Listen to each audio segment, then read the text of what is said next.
El saludo desde el afecto para todos los seguidores de este programa. Recordemos que Consejo Sano busca respuestas siempre asociadas con la salud humana. Y hoy vamos a conversar aquí acerca de la sordera y los acúfenos, un término que se incorpora hoy seguramente al vocabulario de muchos de los que de cerca nos siguen cada semana. De inmediato les presento ya al doctor Omar González González, especialista en neurología. Gracias, doctor, por estar con nosotros. Gracias, hombre. Y comencemos por la sordera, doctor. ¿Cuándo aparece la sordera? ¿A qué llamamos sordera y cuáles serían las causas más frecuentes que la provocan? Bueno, la palabra sordera como tal sería el término que se usa más en el argot popular. Sí. Porque desde el punto de vista terminológico médico sería la hipoacusia. El término más recomendado y que se usa oficialmente entre los profesionales de la salud, o sea, la hipoacusia, una disminución de la agudeza auditiva. Está la agudeza visual y está la agudeza auditiva. O sea, eso significa la posibilidad de percibir de manera correcta, según la anatomía y la fisiología del ser humano, los sonidos del medio ambiente. Estos sonidos no son más que ondas mecánicas que se propagan por el aire. El aire es un medio elástico que permite la difusión de estas ondas sonoras, de estas ondas mecánicas. Y porque este medio elástico es posible debido a la presencia de la atmósfera y los gases que existen en la atmósfera. Ese es el medio elástico que permite la difusión de estos sonidos como tal y que son percibidos finalmente por medio de el oído e integrados en el sistema nervioso central. Y cuando el ser humano no es capaz de percibirlos correctamente, o sea, hay una disminución en la percepción de estas ondas mecánicas, de estas ondas sonoras, se habla entonces de lo que es hipoacusia o sordera. Y en la medida en que se pierde esa agudeza, doctor, estamos en presencia de la sordera, para llamarle de manera popular. Sí. Sí. Esta sordera pudiera ser reversible, por ejemplo, si es ocasionada por un tapón de cerumen, si es ocasionada por un obstáculo en la vía aérea, o hay veces que es irreversible porque hay una afectación del sistema nervioso ya periférico dentro del cráneo o a nivel central como tal.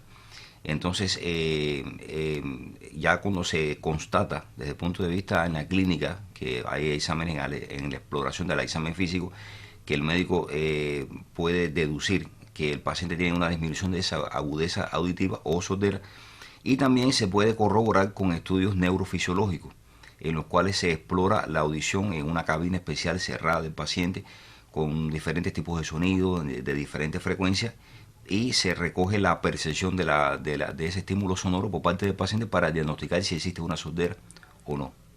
Doctor, el sistema auditivo tiene una conexión directa con las funciones cerebrales del ser humano. Sí, se oye finalmente con el cerebro cuando se integra toda esta información de las ondas mecánicas sonoras que son percibidas por esas ondas mecánicas entran por el oído externo, ¿no?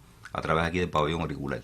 Después llegan a la membrana timpánica, esta membrana timpánica vibra, esa vibración de la membrana timpánica pone en funcionamiento una cadena de huesecillos, el martillo, el yunque y el estribo.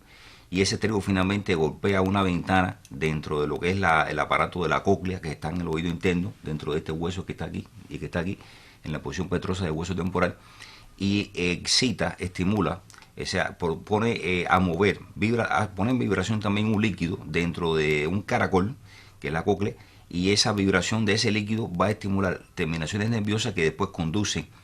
Hay una transformación entre energía mecánica y energía electromagnética para conducir finalmente, para transformar esta energía en ondas eléctricas, en un impulso nervioso que va a viajar por los nervios directamente a la corteza del cerebro finalmente, y ahí se percibe de manera consciente el sonido. Esa percepción auditiva que usted acaba de describir, doctor, necesariamente con el envejecimiento se deteriora, se pierde en una medida considerable. Sí, por supuesto, igual que sucede con el sentido de la visión, que después de los 40 años aparece la famosa presbicia y la persona empieza a tener dificultades para ver de cerca y tiene que comenzar a necesitar usar espejuelos para ver a corta distancia. Sucede lo mismo con el oído, con la audición, lo que no tan tempranamente, no a los 40 años. Y el término para la audición que se reserva para la visión no es presbicia, es presbiacusia. Es la presbiacusia. O sea, con el envejecimiento, por ya a edades más avanzadas, es que comienza ya una disminución de la percepción de los estímulos sonoros. Digamos a los 65, 70, 75 años. Y más también. más también. Pero se puede llegar, digamos, a la 9ª década de vida y todavía escuchar relativamente bien. Escuchar relativamente bien todavía. Tendría que el destino ayudar y también, pues, digamos, la genética y los estilos de vida saludables. Y los estilos de vida, el ambiente y todas las cosas a las cuales se expuso, más el hecho de haber padecido ¿no? enfermedades crónicas, en fin. Ahorita en el comienzo utilizábamos el término acúfenos, que para muchos es nuevo, no es conocido. ¿A qué llamamos acúfeno, doctor? ¿Y qué vínculo puede tener con la sordera para seguir utilizando pues este vocablo? De manera natural, uno no debiera percibir ningún sonido en un ambiente tranquilo. Sí. O sea, uno no debiera sentir ningún estímulo sonoro si no es que existe realmente ninguno alrededor nuestro. El acúfeno consiste en la percepción de un ruido. Hay un ruido en el sistema, pudiéramos decir, que es anormal debido a una hiperexcitabilidad de los receptores auditivos que están mandando una información al cerebro como si existiera ese ruido realmente llegando a nuestros oídos, pero que no es así. O sea, es irreal, es falso. Y aún así, la persona sigue percibiendo y sintiendo y escuchando un pitido, un soplo, un ruido de fondo ahí que no se quita y que sobre todo llega a ser más molesto cuando hay un ambiente insonoro, que no hay ningún ruido ambiental en ese momento. Y eso es a lo que se le llama acúfenos. ¿Los acúferos, doctor, son permanentes o intermitentes? ¿Llegan a ser molestos, incómodos, cierto? Llegan a ser muy incómodos. Generalmente una vez que llegan a aparecer, se llegan para quedarse, porque llegan a hacerse irreversibles después. No se perciben permanentemente, van y vienen, en dependencia de cuánto ruido ambiental existe alrededor nuestro, porque los ruidos se solapan unos a otros. Ahí son ondas mecánicas que se interfieren, existe el fenómeno de interferencia, ¿no? De la física. Y entonces uno va a percibir ciertos sonidos y otros no, porque son solapados o mitigados, ¿no? O enmascarados. Y en este caso esos acúfenos pueden ser enmascarados debido a otros sonidos y ambientales que uno está escuchando que sí son reales como tal. Y lo otro es que aunque no haya ningún ruido ambiental, esos acúfenos a veces no van a ser tan bien percibidos. Y en ciertos momentos la persona va a referir que no siente ninguno, como si ya hubieran cesado para siempre. Pero no, sencillamente para volver a llegar nuevamente en algún otro momento. Ya hicimos pues lo necesario para introducir el tema, doctor. Sí. La sordera y los acúferos y el vínculo entre estos dos elementos. Yo recomiendo a la audiencia que nos sigue, que mantenga la sintonía. Estamos en Consejo Sano.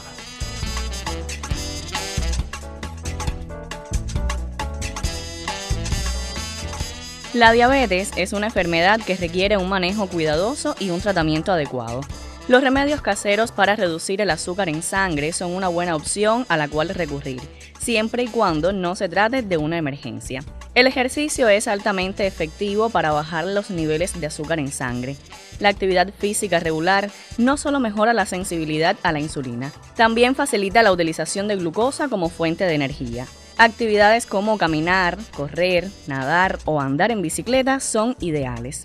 Se recomienda realizar al menos 150 minutos de ejercicio aeróbico moderado cada semana. La hidratación adecuada juega un papel crucial en el manejo de la diabetes y la regulación de la glucemia. Se recomienda beber agua a lo largo de todo el día. La canela contiene un compuesto llamado cinamaldehído, que se ha asociado con la mejora en la sensibilidad de la insulina.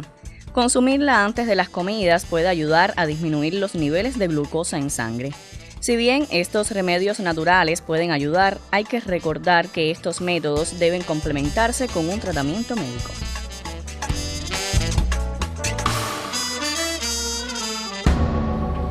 Y es tiempo de regresar, se mantiene con nosotros el doctor Omar.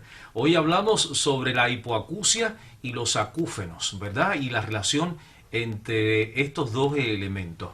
Doctor, los acúfenos surgen, digamos, a partir de la pérdida auditiva como factor, digamos, base. Usted hablaba ahorita de los ruidos ambientales, pero ¿podemos hablar de factores de riesgo en la aparición de los acúfenos? Sí, cómo no. Por ejemplo, estos acúfenos que generalmente se van a originar en lo que es la cóclea, que habíamos estado hablando, que es el órgano auditivo que está aquí en esta posición del cráneo. se considera que está en una posición periférica desde el punto de vista topográfico, a pesar de que está dentro del cráneo, porque no está directamente dentro del cerebro como tal.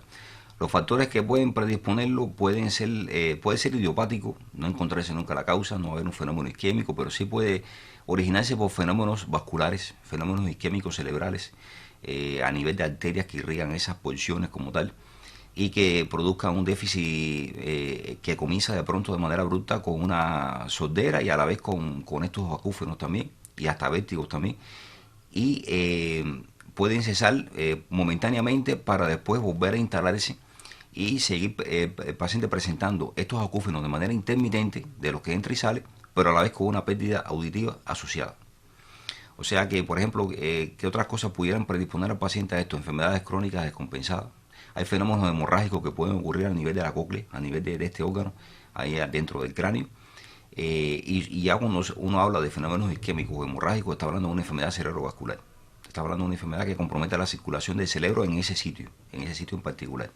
Los otros son fenómenos inflamatorios que pueden ocurrir a nivel de estas estructuras, por ejemplo, infecciones virales, como por ejemplo infecciones herpéticas.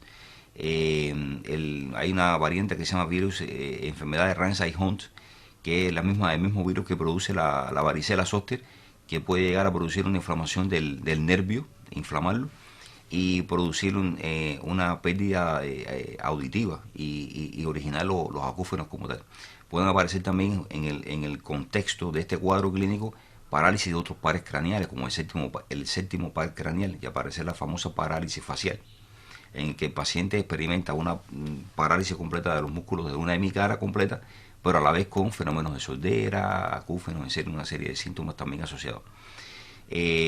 Fenómenos tóxicos, por ejemplo, ciertos medicamentos pueden generar sorderas y acúfenos, por ejemplo, algunos tipos de antibióticos, los famosos aminoglucósidos, cefalosporina, son sustancias que pueden irritar estas estructuras neurales y dejarlas permanentemente inflamadas y inhabilitarlas para operar de manera óptima, de manera correcta, ya que estos receptores ahí están continuamente emitiendo señal al cerebro como si hubiera un estímulo sonoro permanentemente, el cual no existe en la realidad.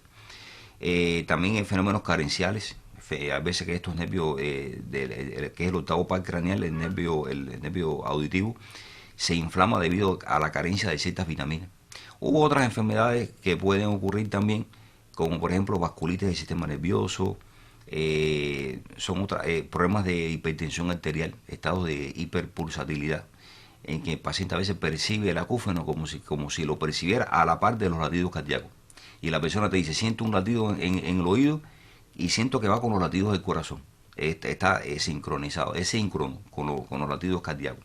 También se puede ver, por ejemplo, enfermedades de tiroides, en ciertas enfermedades a veces psiquiátricas y en estados hipocondríacos.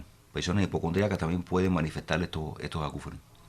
Doctor, entiendo que los acúfenos son como signos, síntomas, a partir de las causas que lo provocan y están vinculados, ya lo hemos dicho, de manera directa con la pérdida auditiva. Pero en todos los casos se mantiene en el tiempo, es irreversible o puede ser temporal en algún caso.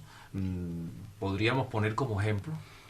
Por ejemplo, si hay una inflamación viral de estas estructuras neurales, por ejemplo, postviral, después de una infección viral X determinada que puede contraer la persona, pudiera referirlos para después quitarse y no aparecer nunca más. Un ataque transitorio de isquemia también pudiera ser. Son fenómenos también paroxísticos que pueden ocurrir y que pueden no repetirse nunca más también. Un traumatismo craneal, una conmoción cerebral, también pueden ser. ¿Ocurre al unísono en ambos oídos o puede que ocurra en uno y no en el otro? Generalmente tiende a ser percibidos en uno o en otro.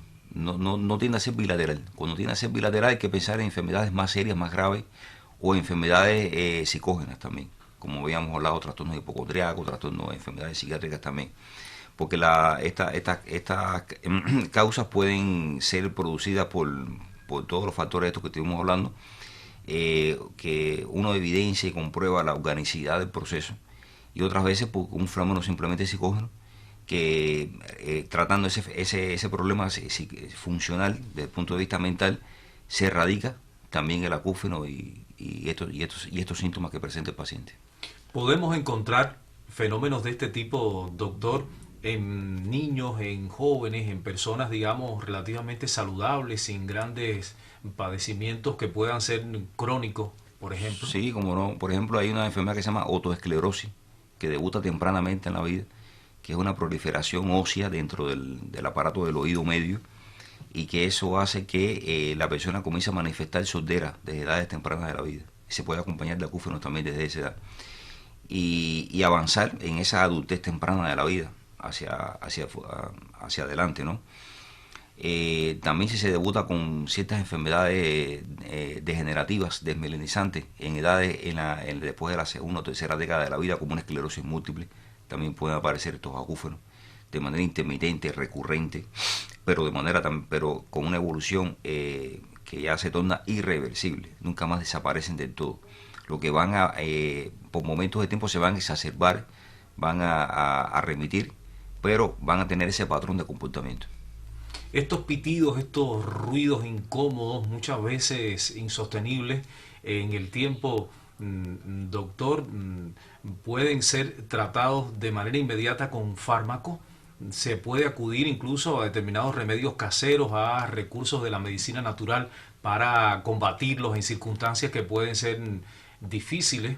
¿Y en qué horarios con más frecuencia pueden aparecer? Sería otra pregunta. Tienen que aparecer en los periodos de mayor tranquilidad sonora. Sí. Y esto coincide con los horarios nocturnos generalmente, ¿no? Supuestamente. Aunque la vida moderna, por supuesto, sabemos que el ser humano y la actividad humana no cesa a ninguna hora.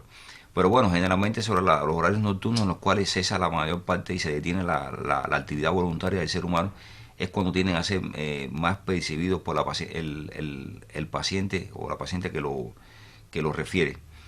Sí, evidentemente el tratamiento para mitigarlo y para así llevadera la vida con esta sensación no incómoda que es el acúfeno. Hay medicamentos.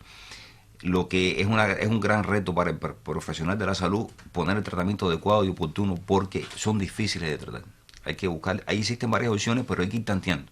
Ensayo, prueba, ensayo, error, hasta encontrar el medicamento más aceptado. Sobre todo porque si estos acúfenos aparecen en edades muy avanzadas de la vida, ya usar cualquier medicación es más riesgoso, porque pueden aparecer otros efectos adversos. Entonces es difícil tratar los acúfenos, doctor, Sí. y se convierte casi en un desafío para los profesionales de la medicina. Así cerramos este segundo segmento, pero nos queda todavía tiempo en Consejo Sano para aclarar algunas dudas en torno a la sordera y los acúfenos.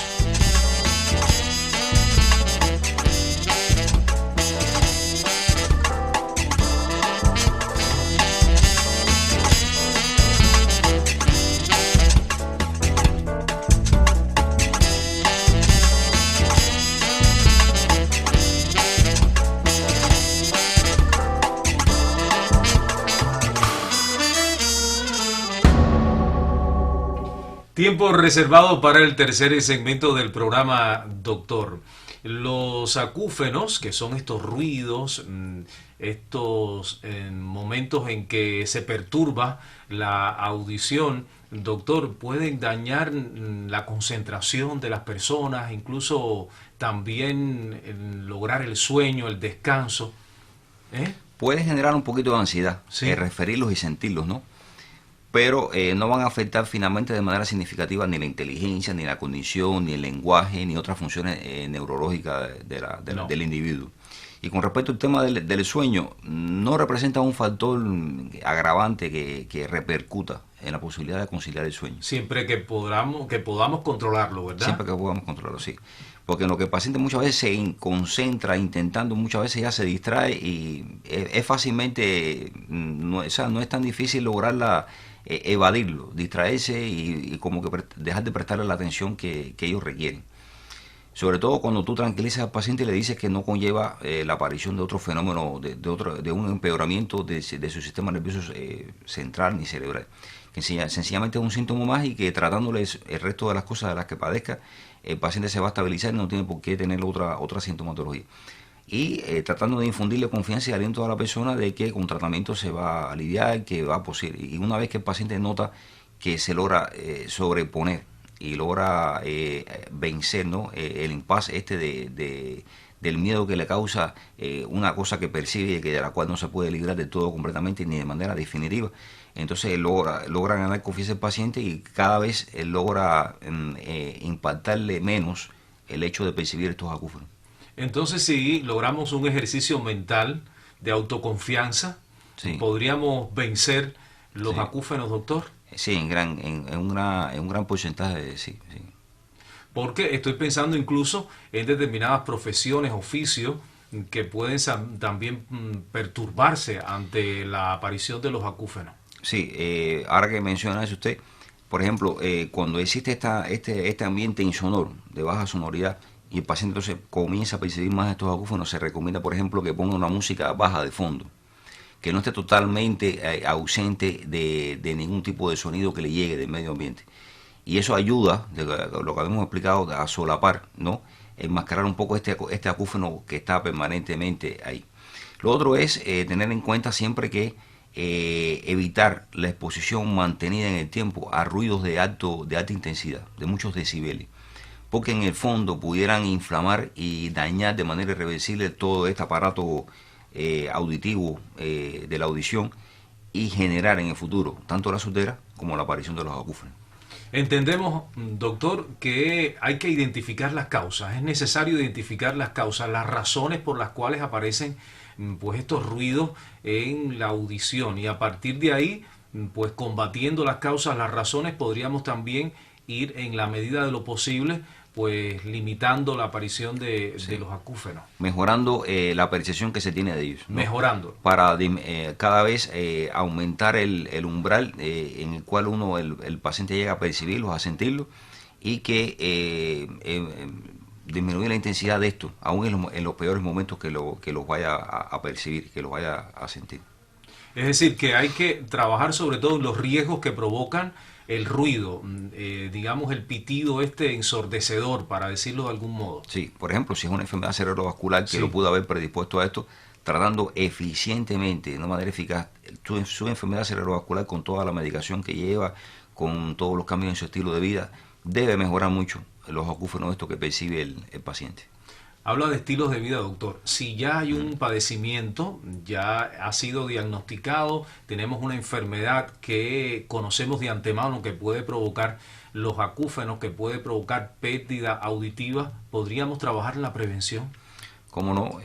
Por ejemplo, hay veces que estos acúfenos se desencadenan en el contexto de enfermedades crónicas como la enfermedad de Meniere, que produce vértigo de manera permanente. Controlando la enfermedad de Meniere, por ejemplo, con una dieta hiposódica, con diuréticos específicos para esa enfermedad, con antihistamínicos que se suministran para ese trastorno. Entonces van a ser percibidos de manera con mucho menor intensidad estos acúfenos por parte del paciente. Lo otro es también que se debería recomendar que cuando un paciente comience a referir y a sentir estos acúfenos, que no se demore en buscar atención especializada, porque a veces pueden ser un síntoma de una malformación vascular que existe, que se llama fístula arteriovenosa, y que el médico especialista tiene que ser capaz, tiene que darse la tarea de buscarlo, salir a buscarlo, primeramente con la exploración clínica del paciente y después con estudios de imágenes, pues existe este tipo de malformación que sea tratada de manera, por ejemplo, quirúrgica, porque representaría un riesgo para la vida del paciente. Ya no sería el simple acúfeno que te molesta, sino que hay una malformación vascular de base en el cerebro que puede romperse, generar una hemorragia y dar al traste con la vida del paciente. De manera que la cirugía es una opción que se consideraría en última instancia. En última instancia, Sí. si se encuentra que hay una malformación de base que sea la causa de ese acúfeno.